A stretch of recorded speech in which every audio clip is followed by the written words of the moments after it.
Bwana, mambo ni aje mtazamaji wa Anwari TV, karibu ndani ya Behind the Grow. Na hii leo bwana, kwenye Behind the Grow tunakwenda kumzungumzia msanii wa kizazi kipya, kwa maana mtu mzima.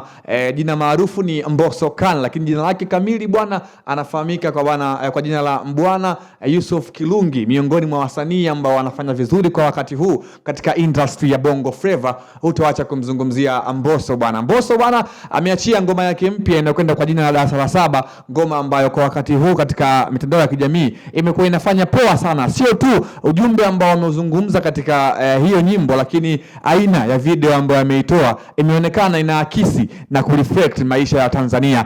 Bwana, naitwa Leopard John, ndio upo nami hii leo ndani ya mjengo wa Anwari TV kwenda kuzungumza juu ya nyimbo mpya, lakini pia msanii Mbosso Khan juu ya ujio wake na nyimbo mpya ya Darasa la Saba. Bwana, nyimbo hii imekuwa ni nyimbo ambayo imezua umaarufu mkubwa Tanzania kwa wakati huu na imekuwa ina trend kutokana na kile ambacho kinaendelea, kwa sababu msanii Mbosso Khan bwana, ngoma yake ya mwisho tumemshuhudia akitoa na msanii Harmonize kwa maana ya leo. Mara baada ya hapo akaonekana kama vile amekaa kimya kwa muda mrefu, na amekuja na mguu mpya kwa mwaka 2026 na kuachia ngoma fulani hivi ambayo kila mtu ameikubali, kwa maana Mbosso huyu aliyetoa power ndio Mbosso huyu amekuja na nyimbo Darasa la Saba, kwa maana ameendelea kufanya poa na kutikisa katika industry ya Bongo Flava. Bwana, ngoma Darasa la Saba imekuwa maarufu mpaka hivi sasa tunavyozungumza katika mtandao wa YouTube, ndio inashika nambari 1 on trending, kwa maana watu wengi wanaifuatilia ngoma hii Darasa la Saba ambayo imekuwa inagusa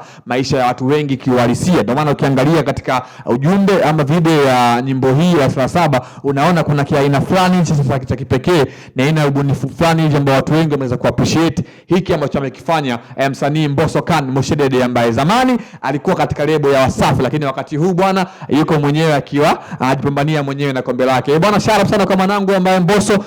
Bwana, shout out sana kwa mwanangu Mbosso, tunaendelea kuenjoy baadhi ya ngoma zako ambazo tunazifanya, na hii ilikuwa ni Behind the Grow ambayo hii leo tumemzungumzia mtu mzima Mbosso Khan Moshedede. Jina lake kamili anaitwa Mbwana Yusuf Kilungi. Bwana, mpaka wakati mwingine ulikuwa na mtu mzima hapa Leopard John, hadi wakati mwingine nikwambie tu